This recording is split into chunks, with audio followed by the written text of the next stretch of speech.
The day I turned 4 was the day I became invisible. Not in a cool, superhero kind of way, but in a my parents literally forget I exist kind of way. That's because my brother, Michael, came into the world, and suddenly, I might as well have been a piece of furniture for all the attention I got. My dad, Joe, was the kind of guy who had his heart set on passing his car repair shops down to a son. So, when Michael was born, it was like he won the lottery. Mom, Sarah, just went along with whatever made Dad happy. It was always about the heir and the legacy with him. Me? I was just Anna, the first attempt that didn't quite hit the mark. Joe, can you believe it? We have a son now. Mom's voice would echo through the house like she was announcing the arrival of royalty. Yeah, Sarah, the heir. Finally, Dad would respond, his voice booming with a mix of pride and relief, as if he'd been holding his breath waiting for a son and could finally breathe easy. I remember standing there, clutching my doll, feeling my heart sink. Didn't I count for something too? Thankfully, my grandparents, Frank and Mary, lived just down the street. They were my safe haven. Grandma Mary would always greet me with warm hugs and freshly baked cookies, making me feel like the most special girl in the world. Anna, come here, love. Tell me about your day, she'd say, her eyes twinkling with genuine interest. Grandpa Frank, with his endless stories and hearty laughs, made me feel like adventure was just around the corner. And then there was Aunt Lily, Dad's sister, who never had kids of her own but treated me like I was hers. Who needs em anyway? Aunt Lily would say about my parents, her voice rough from years of smoking. You got us, kid. We're your real family. Aunt Lily was the cool aunt. She'd take me on walks, tell me stories about the good old days, and teach me how to stand up for myself. If anyone gives you trouble, you come to me, she'd say, her tone serious, but her eyes soft. We don't take crap from anyone, got it? Got it, I'd reply, feeling a mix of comfort and confidence wash over me. Life went on like this for a while. At home, I was the ghost girl, tiptoeing around a brother who was showered with all the love and attention a kid could want. At my grandparents' house, I was Anna, the cherished granddaughter, the beloved niece. One evening, after another day of being overlooked, I went to my grandparents' house, seeking the warmth and affection I craved. The contrast between their home and mine was like night and day. Your dad's too caught up in his dreams of legacy, Grandpa Frank said, shaking his head. Doesn't realize the treasure he's got in you. He's a fool, Anna, Aunt Lily chimed in, her voice hard. But we've got your back, always. It was in these moments, surrounded by my grandparents and aunt, that I felt whole. They saw me for who I was, not as a disappointment or a shadow, but as Anna, a girl with her own dreams and worth. But no matter how much love they gave me, I couldn't shake off the feeling of being the forgotten daughter at home. It was a title I didn't want but seemed stuck with, a reminder that in my parents' eyes, I was just the prologue to my brother's story. My 10th birthday was a big deal, at least to me.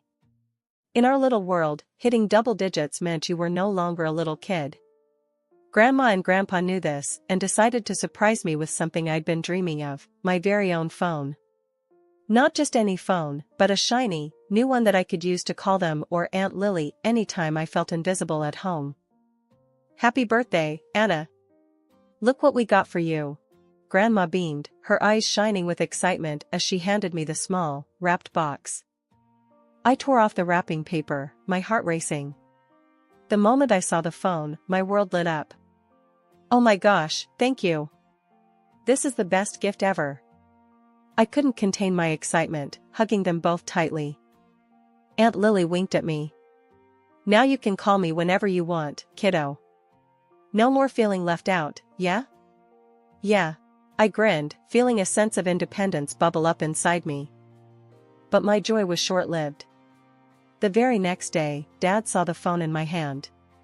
His face turned into a scowl, the kind that made my stomach twist into knots. What's that?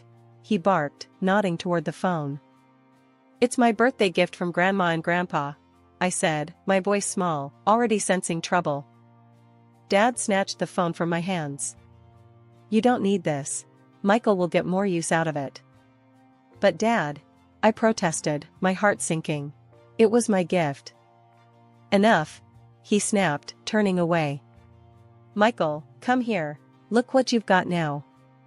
I watched, devastated, as my little brother took the phone with a confused yet excited look. He didn't understand the gravity of the situation, but I did. It was another loud, clear message: Michael mattered more. Later, I cried to Aunt Lily over what happened. She was furious, her usual cool demeanor replaced with fiery anger. That's bullshit. Aunt Lily rarely cursed, but when she did, it was serious. They had no right to do that to you. It's your gift, your phone. Grandma and Grandpa were more diplomatic, but equally upset. We'll talk to Joe, Grandpa said, his jaw set in a way that told me he meant business. The confrontation that ensued was something out of a primetime drama. Grandma and Grandpa, with Aunt Lily in tow, stormed over to our house. I tagged along, a mix of nervous and eager to see justice done. Joe, you will give Anna her phone back this instant. It was a gift from us to her, not to Michael, Grandma stated, her voice steady but filled with a rare edge of authority. Dad looked taken aback, not used to being challenged, especially in his own home. It's just a phone. Michael can. It's not about the damn phone, Joe. Aunt Lily cut in, her voice rising. It's about respecting your daughter's feelings. About showing her she matters too. There was a tense silence. Mom stood by, wringing her hands, a silent spectator as always. Finally, Dad relented, muttering under his breath as he fetched the phone and handed it back to me. Fine. But don't expect any more gifts like this, he grumbled. Thank you, I whispered, clutching the phone like a lifeline. As we walked back to Grandma and Grandpa's house, Aunt Lily put an arm around my shoulders.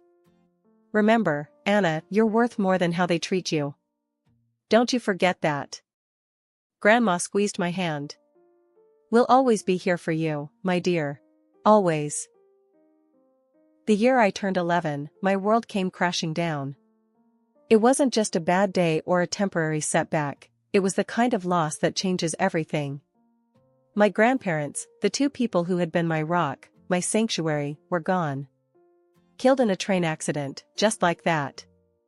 No goodbyes, no last hugs, nothing. Just a gaping hole where their love and warmth used to be. I remember coming home from school that day. The house was unusually quiet, but there was this tension in the air, thick enough to cut with a knife. Mom and Dad were in the living room, and Aunt Lily was there too, tears streaming down her face. I'd never seen her cry before. She was always the strong one, the unbreakable one. Seeing her like that scared me more than anything. What's going on? My voice sounded small, even to my own ears. Dad looked up, his face hard, no trace of the usual indifference. Your grandparents were in a train accident. They didn't make it. The words hit me like a physical blow. I couldn't breathe, couldn't think. My legs gave way, and I sank to the floor, the world spinning around me. Aunt Lily rushed over, pulling me into her arms. It's going to be okay, Anna. We'll get through this together, she whispered, but her voice cracked, betraying her own despair. But things went from bad to worse. The funeral was a blur, a procession of faces, some familiar, most not, all offering the same empty condolences. I'm sorry for your loss. They were wonderful people. Words meant to comfort, but they felt like ash in my mouth. After the funeral, the real bomb dropped. Dad announced that he was selling Grandma and Grandpa's house. The house where I'd spent the best parts of my childhood, where I felt loved and wanted. Aunt Lily was livid. You can't do that, Joe. That house is supposed to be for Anna. Dad snorted, a sound full of contempt. The will's a mess, Lily. And I'm next of kin. The house is mine to sell. And sell it I will. But where will I go? You're kicking me out on the street? Aunt Lily's voice was high, panicked. She'd lived with my grandparents since forever. That house was her home too. You should have thought about that before. Not my problem. Dad shot back, his tone cold and final. I couldn't believe what I was hearing. How could he be so cruel? Didn't he care at all? Aunt Lily gathered her dignity around her like a cloak, wiping away her tears. Fine. I'll leave. But know this, Joe, you're losing the only family you've got left. Hope it's worth it. Dad nodded, and that was that. Aunt Lily had to pack up her life and leave the only home she'd known. I remember hugging her tight, not wanting to let go. She hugged me back, whispering, "It'll be okay, kiddo. We'll figure something out." Aunt Lily moved into this tiny apartment not too far from our place. It wasn't much, but it was hers. So, I started sneaking out to see Aunt Lily. It felt like a mini rebellion, but I needed to be with someone who understood, someone who felt the loss as much as I did. "Hey, Aunt Lily," I'd say, stepping into her cramped living room that somehow felt more like home than my actual house. "Anna, what are you doing here? Your dad will have my head if he finds out you're visiting." She'd half scold, half laugh, pulling me into a hug. "I don't care. I needed to see you," I'd reply, feeling the tension drain out of me. We'd sit and talk for hours.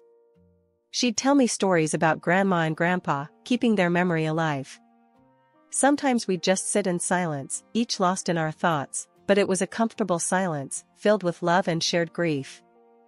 After Grandma and Grandpa passed away, my life took a nosedive into something I barely recognized.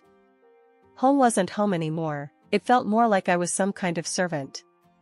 I did everything, scrubbed floors, cooked meals that no one thanked me for, and tried to keep the house in order. It was exhausting, and all the while, I felt this heavy ache for the family I lost, the warmth that used to greet me every day after school.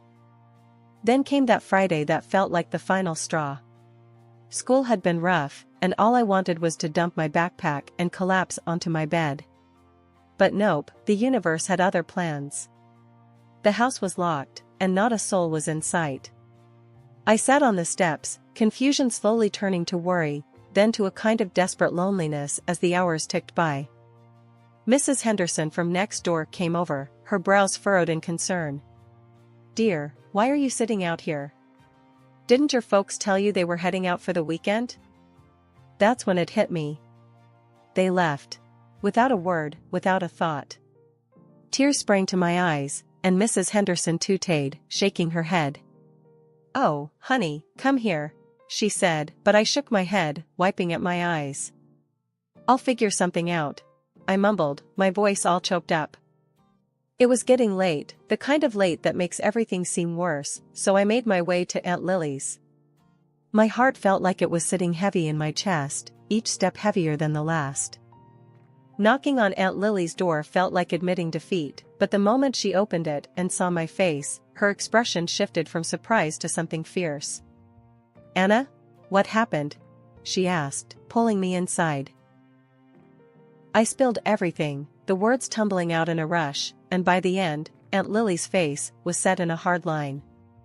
She dialed my dad, her tone sharp as broken glass. "Joe, your daughter was locked out, left on the doorstep like a forgotten package. What's going on?" Dad's voice came through the phone, all casual like we were discussing the weather. "Oh, that. We thought she was with you. Don't make a drama out of it, Lily. If you're so concerned, she can stay with you." Aunt Lily's eyes flashed, and I knew that was it. "Fine, Joe. She'll stay with me. Someone's got to look after her," she snapped, hanging up before he could reply. That night, Aunt Lily made space for me, a little nook in her apartment that felt more welcoming and warm than my entire house had felt in months. "You're with me now, kiddo. We'll make it work, you and me," she said, her voice soft but determined. And I stayed with her. Later, as I could understand with my childish mind, she got the status of guardian over me. Life with Aunt Lily was different. We didn't have much, stretching every dollar till it screamed, but there was laughter in that small apartment, and a kind of peace I hadn't felt in a long time. We were a team, tackling everything from bills to grocery shopping with a can-do spirit that made even the hard days seem okay. Living with Aunt Lily, things started to look up in ways I hadn't dared to hope. She pushed me, always in that tough love way of hers, to not let the past define my future. "You're smarter than you give yourself credit for, kiddo. Use that brain for something big," she'd say, nudging me towards the stack of college brochures piled on our tiny kitchen table. I hit the books hard. School became my escape, a place where I could prove to myself, and maybe a bit to my parents, wherever they were, that I was more than just a forgotten daughter. Nights were long, filled with study sessions that stretched until the streetlights outside flickered off. One evening, Aunt Lily caught me dozing off into my textbook. "You're burning the candle at both ends, Anna. Don't run yourself ragged." I rubbed my eyes, yawning. "I've gotta. Scholarships, Aunt Lily. It's the only way I'm getting into college." She sat down next to me, her voice serious. "I know, honey. Just, don't forget to breathe. You've got this, but don't forget to live a little too." Her words stuck with me, a gentle reminder that while the future was important, so was the present. When acceptance letters started rolling in, Aunt Lily and I jumped around our living room like a couple of loons. I had done it, full ride to study political science. The joy in Aunt Lily's eyes was something I'd carry with me forever. "You did it, Anna. I'm so damn proud of you." College was a whirlwind. Between classes, I snagged a part-time job and applied for every scholarship under the sun. Money was tight, and every little bit helped. Aunt Lily did her part too, working extra shifts, always with that uncomplaining resilience that defined her. "Every penny towards your future," she'd say, slipping me a few extra dollars she'd saved up from tips. I graduated top of my class, fueled by a blend of Aunt Lily's unwavering support and my own stubborn determination. The day I walked across that stage, diploma in hand, I saw Aunt Lily in the crowd, cheering louder than anyone. I couldn't help but think, this is for us. Landing a job after college felt like the next big leap. It wasn't just any job either. A renowned think tank had seen potential in me, a kid from nowhere with nothing but grit and a degree. "You're going to do great things, Anna. I just know it," Aunt Lily said, her voice thick with emotion, the night before my first day. "Yeah, but only because you believed in me first," I replied, knowing full well that none of this would have been possible without her. As my career took off, so did the rest of my life. Landing a job at a prestigious think tank was just the start. My days were filled with research, policy analysis, and even the occasional TV appearance to discuss the latest political developments. It was exhilarating, the kind of life I'd dreamed of but never really believed I'd achieve. One evening, after a particularly successful panel discussion on television, Aunt Lily and I sat in our living room, a modest but cozy space we'd made our own over the years. She was flipping through the channels, trying to find a rerun of the discussion. "Look at you, all smart and important on the TV. Makes an aunt proud," she said, not looking away from the screen. I laughed, feeling a warmth spread through me. "Come on, Aunt Lily. It's just a panel. Besides, I wouldn't be here without you." "That's right, you wouldn't," she teased, finally settling on the channel just as my segment replayed. "But don't sell yourself short. You're doing the work, Anna. You're making a difference." It was moments like these that I cherished the most. Despite the success and the busy schedule, Aunt Lily kept me grounded. She reminded me of where I came from and what really mattered. Then came Mark, a fellow political scientist I met at a conference. He was passionate, smart, and, unlike me, incredibly outgoing. We hit it off immediately, finding common ground in our work and our shared vision for the future. Introducing him to Aunt Lily was a nerve-wracking experience. They were the two most important people in my life, and I desperately wanted them to get along. "So, you're the young man who's stolen Anna's heart," Aunt Lily said, eyeing Mark with a mix of skepticism and curiosity as we sat down for dinner one night. Mark chuckled, not missing a beat. "Stolen is such a strong word. I'd like to think she gave it willingly." Aunt Lily snorted, but I could tell she was impressed. "Well, as long as you keep her happy and support her dreams, we won't have a problem." Mark reached for my hand across the table. "Nothing is more important to me," he said, and I believed him. Our life together blossomed from there. We got married in a small, intimate ceremony with Aunt Lily officiating. It was perfect, a celebration of love, family, and new beginnings. When we moved to a new state for Mark's business ventures, it was a big change, but it felt right. We built a large, warm house that soon echoed with the laughter of our two daughters, Emily and Sophie. Aunt Lily moved in with us, taking on the role of doting grandmother with gusto. My career continued to thrive. I participated in debates, led election campaigns, and even received an award from the state governor for my charitable work. It was a far cry from the lonely, forgotten girl I once was.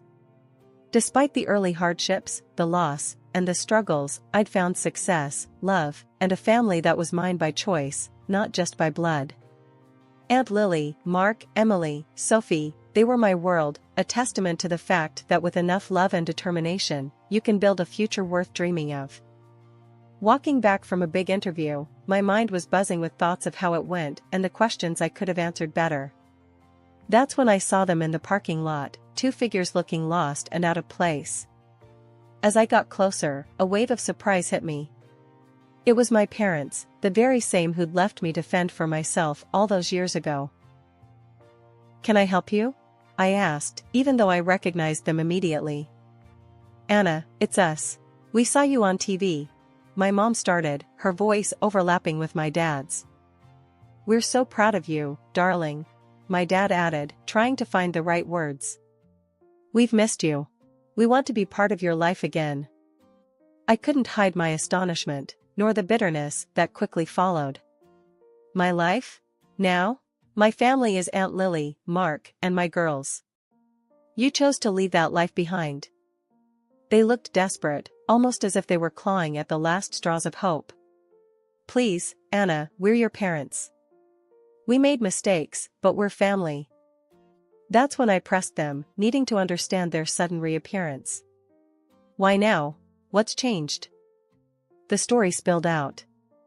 My brother, chasing his musical dreams over the path they had chosen for him, leaving them to face their crumbling world alone. My father's neglect of the business leading to its downfall, my mother's lack of work experience leaving them without a safety net. Their house, once a symbol of their future, now on the market with nowhere else to turn. Listening to them, I felt a mix of emotions. There was a part of me that wanted to help, to extend the compassion I'd learned to embody through my political career. Yet, another part of me remembered the nights spent locked out, the birthdays forgotten, the milestones uncelebrated. Standing there on the street, I didn't hold back. "You remember when you tossed Aunt Lily out, right? Or how about the time you left me sitting on the porch, locked out of the house?" "Yeah, I haven't forgotten that," I told them, each word heavy with years of unspoken hurt. I could see the realization dawning on their faces, the weight of their actions finally sinking in. But it was too late for regrets. I reached into my purse, pulled out some cash, and handed it to them. "This should cover your trip back. I think it's best if you leave now." Watching them walk away was like closing a book on a long, painful chapter of my life. But there was one call I needed to make, to my brother, the one person who truly understood what it was like growing up in our household. "Hey, it's me," I started, the moment he picked up. "Guess who just paid me a visit?" His laugh came through the phone, light and knowing. "Let me guess, our dear old folks?" "Yeah, but I handled it. Told them we're doing just fine without their sudden guilt trip," I said, feeling a mix of relief and strength. "I'm proud of you, sis. You've always been the strong one," he replied, his voice warm and reassuring. "How's the tour going?" I asked, changing the subject to something lighter. "It's amazing. You wouldn't believe the crowds we're drawing. Guess I'm finally living the dream, huh?" His excitement was palpable, and it made me smile. "Always knew you would. Just promise me you'll swing by here on your next tour. The girls would love to see their uncle rock the stage." "Wouldn't miss it for the world," he promised. "Take care, sis. Love you." "Love you too." Hanging up, I felt a profound sense of peace. My life had come full circle in so many ways. Here I was, a successful woman, surrounded by people who loved me for me. Aunt Lily, Mark, my girls, and even my brother, from afar, formed the fabric of my true family.